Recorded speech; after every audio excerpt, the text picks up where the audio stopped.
Salve, eu sou o Lucas. Nesse episódio a gente vai falar sobre Eles Não Usam Black Tie, do Gianfrancesco Guarnieri.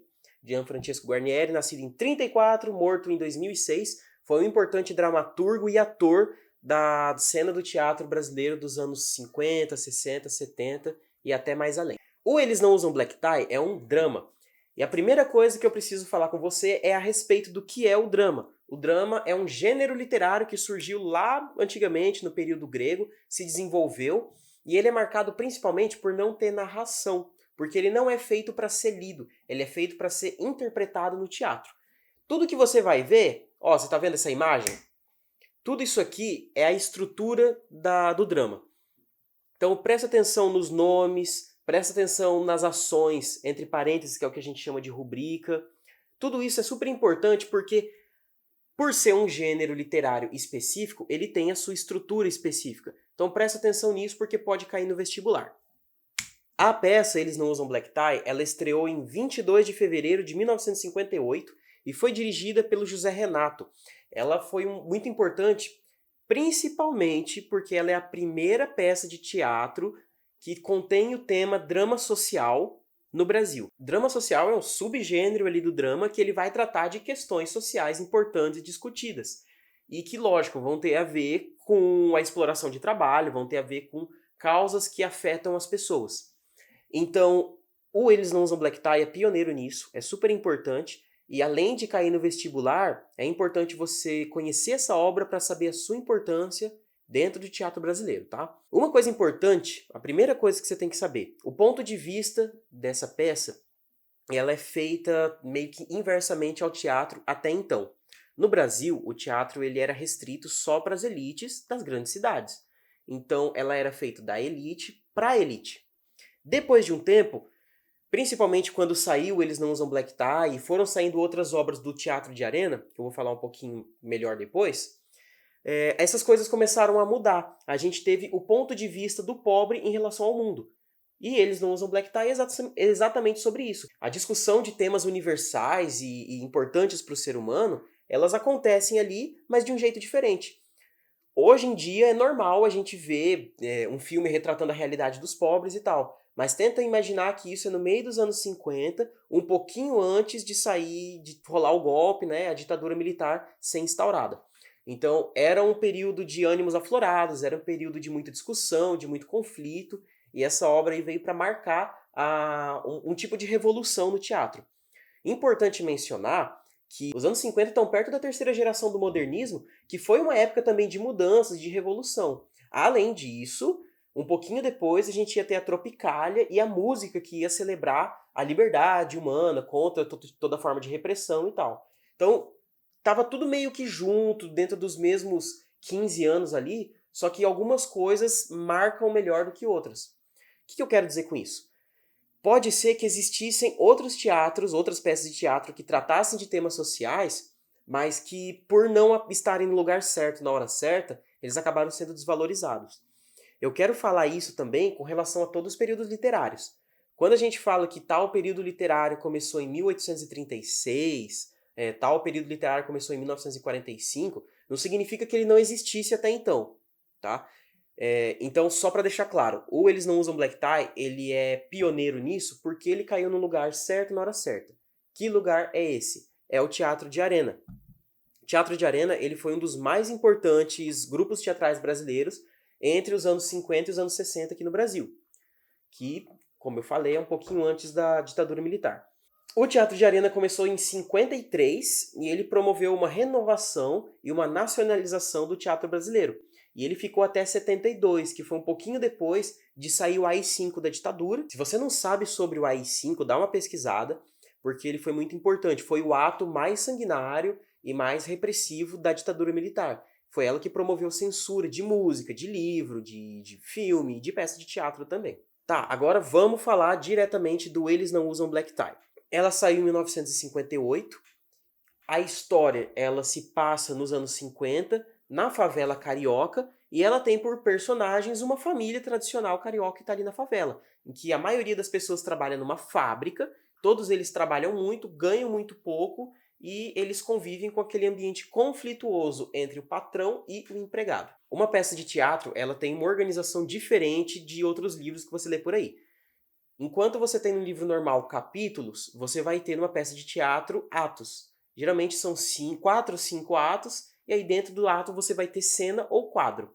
No caso do Eles Não Usam Black Tie, você vai ter 3 atos, e cada ato tem 2 quadros. Essa peça de teatro, em especial, o Eles Não Usam Black Tie, ela é dividida em 3 atos, e cada ato tem 2 quadros. Então eu vou ter 3 dias acontecendo, porque cada ato é um dia. Sábado de manhã, quadro 1 do ato 1, sábado à noite do quadro 1. Aí depois, ato 2, domingo de manhã, domingo à noite, e o ato 3, segunda de manhã e segunda à noite. E aí em cada um desses quadros acontece uma coisa diferente, mas basicamente é o seguinte: o Otávio é um pai de família que tem um monte de filho, tem sua esposa, trabalha na fábrica, assim como alguns dos seus filhos, e ele organiza greves para conseguir direitos para a população. Antes de me aprofundar melhor nos personagens e na história, etc, etc, isso aí era o que acontecia com uma grande parte da população brasileira nos anos 50, que é serem pobres, morarem na favela, terem famílias grandes e todo mundo trabalhar na fábrica. Então isso era muito representativo da população naquela época, nos anos 50 lá. Outra forma de você entender o enredo é, em vez de olhar pelo lado do Otávio, o pai, se olhar o lado do filho, o Tião. Nesse sentido, a gente está diante de um drama que ele é delimitado pelo ambiente familiar, no ambiente doméstico, que ele é apresentado, ele é desenvolvido e ele é concluído em função dos atos do Sebastião, que é o Tião. Ele é filho mais velho do Otávio e da Romana, que são os pais e os donos da casa, e que é um operário de fábrica, descobre que vai ser pai e deseja se casar com a sua companheira Maria. Aí, a partir da interação entre a Romana e o Tião, mãe e filho, a gente descobre outras coisas sobre o passado do Tião. Por exemplo, ele foi criado por padrinhos num lugar com mais condição, com mais dinheiro, porque o pai dele estava preso, porque estava metido com greve, etc, etc. E aí fez o Tião ficar ressentido com o pai, porque ele não teve aquela aproximação, que ele ficou muito longe quando o pai estava preso. E isso faz ele, inclusive, meio que bater de frente com o pai e discordar de tudo que ele faz, para tentar uma alternativa diferente que não envolva ser preso. Eu não vou falar de todos os personagens da história, vou falar só dos principais, porque você não vai precisar de tudo isso de informação. Principalmente a gente tem o Otávio, que ele é o pai do Tião, ele é revolucionário, ele é agitador de greve, ele movimenta as massas ali para conseguir que o trabalhador tenha melhores condições de vida e de trabalho, etc. A gente tem a Romana, que ela é a mãe do Tião e mais de uma penca de filho, e é a esposa do Otávio, e ela é forte, ela é brava e não sei o quê, e ela que inclusive busca o Otávio lá da cadeia quando ele foi preso depois da greve. Enfim, ela é responsável pela união ali da família, ela que une todas as tribos. A gente tem a Maria, que é a esposa do Tião, ela também é trabalhadora, aí ela tá grávida, ela não conta isso pra ninguém, ela resolve marcar o casamento com o Tião, e ela ama o povo da favela, ela não quer sair de lá. Isso é importante pra você saber. Aí tem os menos importantes, que são o João, que é o irmão da Maria, ele é ponderado, ele é parceiro ali do Tião, ele é meio que um conselheiro. A gente tem o Chiquinho, que é o irmão mais novo do Tião, que ele fica namorado com uma menina chamada Terezinha. Ele não é muito importante, mas é o filho mais mimadinho e preguiçoso. Aí tem o Braulio, que é o amigo do Otávio, lá da firma, da fábrica, que ele também desenrola, ele também é grevista e tal. Ele se opõe ao Tião num certo momento da obra. E ele tem muito a confiança do Otávio. Eu acho que por último dá pra falar do Jesuíno, que é o amigo do Tião, que os dois resolvem ali furar a greve depois. Só que ele é mais covarde, assim, ele foge da greve, não conta pra ninguém e fica escondido. Diferente do Tião, que foi contra a greve e falou isso pra todo mundo. Vou discutir isso aqui. Vamos falar do enredo agora desse negócio. É o seguinte, a história começa com o Tião e a Maria conversando de cochicho ali, discutindo. Ela fala que tá grávida. Eu vou falar rapidamente sobre a história, tá? O Tião, ele já deixa claro que ele não gosta de greve, ele gosta de segurança no trabalho, de puxar saco de patrão, etc. Ele é esse tipo de cara. E ele preza muito por conseguir logo casar antes de nascer o bebê ou de ficar claro que a Maria estava grávida, para eles não ter julgamento da sociedade, aquele lance moralista que é bem parecido inclusive com o Lucilo do José de Alencar, que eu fiz um vídeo sobre isso, dá uma olhada lá depois. O primeiro ato inteiro é em torno desse negócio do Tião querer se casar logo para não esconder, para esconder a gravidez da Maria e também de uma greve que está prestes a acontecer, tal, a qualquer momento eles ficam discutindo isso brevemente. O segundo ato, ele começa no domingo, véspera da greve, e aí a Romana aparece criticando o Tião porque na noite anterior eles ficaram bêbados, a família inteira ficou bêbada numa festa, e o Tião acabou falando umas verdades, ou não, talvez não sejam verdades, pro pai. Que aí ele falou que ele era daquele jeito por causa do pai dele, que ele não queria ter nascido pobre, que devia ter deixado ele com os padrinhos quando ele era pequenininho, então ele foi criado com padrinhos porque o Otávio estava preso porque ele era grevista e ele era maluco e gritaria e tal, e a polícia não gostava muito dele por causa disso. Então ele passou muito tempo preso. Aí a Romana dá nele, né, dá uma comidona falando que, cara, seu pai te deu a vida, seu pai te dá sustento, né, você devia mostrar um pouco mais de gratidão por causa disso. Além de que ela expõe os podres da criação do Tião com os padrinhos. Ela falava, ó, pra você ter ideia de como que não era bom lá, eles só foram deixar você estudar quando a gente ficou apertando muito. Porque senão você ia ser o empregadinho deles eternamente. E isso acontecia e acontece até hoje. Aquele lance dessa escravidão moderna, que ela não é oficializada, não é formalizada. Você tá ali vivendo com as pessoas e tem que pagar para estar morando, fazendo todos os serviços da casa, fazendo serviço doméstico, fazendo compras, enfim, servindo de escravo ali para ter o mínimo de sustento e de alimentação. Ainda nesse ato, o Tião e o Jesuíno, eles começam a conversar entre si para combinar de furar a greve. Porque eles não concordam com a greve, eles não concordam com o fato de ter que ter greve todo ano. Na verdade, eles estão meio de saco cheio de ter que pedir, ter que implorar para receber o mínimo o tempo todo. E aí eles acham melhor ceder aos patrões e ficar puxando o saco deles do que enfrentar o problema de frente.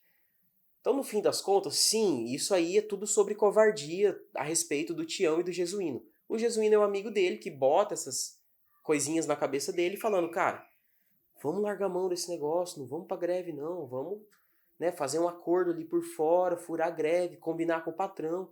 A gente até acaba recebendo uma graninha a mais. Aí o Tião fala, não, beleza, vamos fazer isso sim. E aí fica nessa, os dois decidem furar a greve, fica combinado. Ainda no segundo ato, a Maria fica vendo que o Tião tá meio estranho, ela fica estranhando que ele não tá muito bem, ele tá meio preocupado, ela não sabe bem o que que é, a mãe não sabe o que que é, mas aparentemente as coisas vão bem. Aí depois chega no terceiro ato é a segunda-feira de manhã, o Tião sai mais cedo que o pai, ele não contou pro Otávio, pro pai dele, que ele ia furar a greve, tá? É tudo escondido. Aí conseguem deflagrar a greve, eles conseguem ter o direito ali de formar a greve, mas 18 pessoas acabam furando essa greve. E aí chega do pior jeito possível pro Otávio a notícia de que o Tião furou a greve. Chegou pro ouvido de outra pessoa. Chegou um cara e falou, ó, 18 pessoas furaram a greve, e uma delas é o seu filho. Ele até assinou a ata lá pro pessoal dos patrões. E aí imagina só, você falar para um grevista que é ali do militante da causa operária e tal, que o filho furou a greve e que fez acordo com o patrão. Ele ficou horrível, né? Ficou muito mal. De qualquer forma, o Otávio é recebido lá na favela como um herói, porque ele quis os direitos dos trabalhadores, ele lutou por isso, ele acabou sendo preso, aí a Romana vai lá e manda soltar. Eu acho que ela vai lá e faz um escarcéu e acaba fazendo com que o Otávio seja solto. Aí, quando eles chegam lá em cima, na favela, que é lá no alto do morro, o Tião tá lá na casa, aí o Otávio chega, todo mundo ali conversando, o Braulio chega tentando tirar satisfação com o Tião, de ele é um covarde, por que ele fez isso, não sei o quê. Aí o Tião fala, não, eu sei o que eu faço da minha vida. Mas aí ele se sente mal e ele pede pra falar com o pai. Aí limpa ali e vira uma cena bem legal, que é o pai e filho conversando entre si sobre essa questão. Aí o Tião fala, ó, eu furei a greve mesmo, eu não tenho vergonha de falar, eu fiz isso mesmo, e eu não concordo com a greve, eu acho que eu tenho direito de não querer entrar em greve com vocês. Aí o Otávio fala, não, tá bom, eu entendo, só que aqui comigo você não vai morar mais, cara. Uma pessoa que é contra a greve, que é contra a ordem principalmente do pai ali, não vai ficar no mesmo círculo familiar. Tem até uma parte que é pesada, que o Otávio ele fala, eu queria que você falasse que isso é culpa minha. Porque o pior do que isso é ser culpa sua, é você ser um covarde deliberadamente. É você escolher ser um canalha e ficar do lado do patrão. Então é pior ainda você falar que é culpa sua do que falar que é culpa minha. Enfim, no fim das contas, fica um negócio meio no ar de se ele foi embora ou não, porque não se conclui isso. Mas ele foi expulso de casa, aí antes dele ir embora, o Otávio até falou, ó, vai falar com a sua mãe antes de ir embora. Aí antes de falar com a mãe, ele vai falar com a Maria descobre que ele mandou mal mesmo, que ele furou a greve, aí a Maria, não, eu não concordo com você, você é covarde, você é medroso. Ele fala, não, pelo amor de Deus, vamos pra cidade, vamos sair da favela. Mas ela não quer sair da favela, ela fala, ó, eu vou ficar aqui, eu vou criar o meu filho aqui, mas eu não vou com você. Eu não vou abandonar o povo da favela. E aí, enfim, ele fica desolado, acaba de ter que ir embora sozinho, pelo jeito, e aí ele vai falar com a mãe. Ele vai lá, conversa com a mãe entende o lado dele e tal, mas ela fala, ó, seu pai mandou você embora, você tem que ir embora. E aí termina sim o terceiro ato, quadro 2, do Tião sendo expulso de casa pelo Otávio porque ele não aderiu à greve. Além de não ter aderido à greve, ele fez acordo com os patrões lá da fábrica para furar a greve e assinar lá e trabalhar. De qualquer forma, eles conseguem a greve. Então ele ia ganhar de qualquer jeito, talvez ele fosse continuar ali, talvez não. Diz que tinha gente ameaçando ele lá. E, enfim, é assim que termina a obra. Não tem uma grande revolução, uma grande cena e tal, mas é a conclusão dessa obra que ela foi muito importante, principalmente porque não se tratavam desses temas antes. Essa é a peça Eles Não Usam Black Tie. Agora, informações importantes. Vamos lá, ficha técnica assim. Espaço, Favela Carioca, é a casa do Otávio e da Romana. É o espaço onde acontecem as coisas. Existem outros espaços, mas eles não aparecem em cena, entendeu? Mas você só ouve falar deles. Por exemplo, a fábrica, a frente da fábrica, o bar onde o Otávio brigou na véspera da greve porque chamaram grevista de vagabundo. Enfim, existem lugares que eles são mencionados, as coisas acontecem, mas eles não entram em cena. Então, se aparecer lá a pergunta sobre o espaço da obra, é a favela carioca, beleza? E precisamente a casa do Otávio e da Romana. Qual que é o tempo? Década de 1950, porque era o período em que muito se discutia sobre essas questões dos direitos dos trabalhadores, de salário melhor, etc. Condições de trabalho, né? E os temas mais importantes dizem respeito à consciência de classe, à classe trabalhadora, movimento grevista, possivelmente a exploração do trabalho. Ah, e as favelas as favelas cariocas.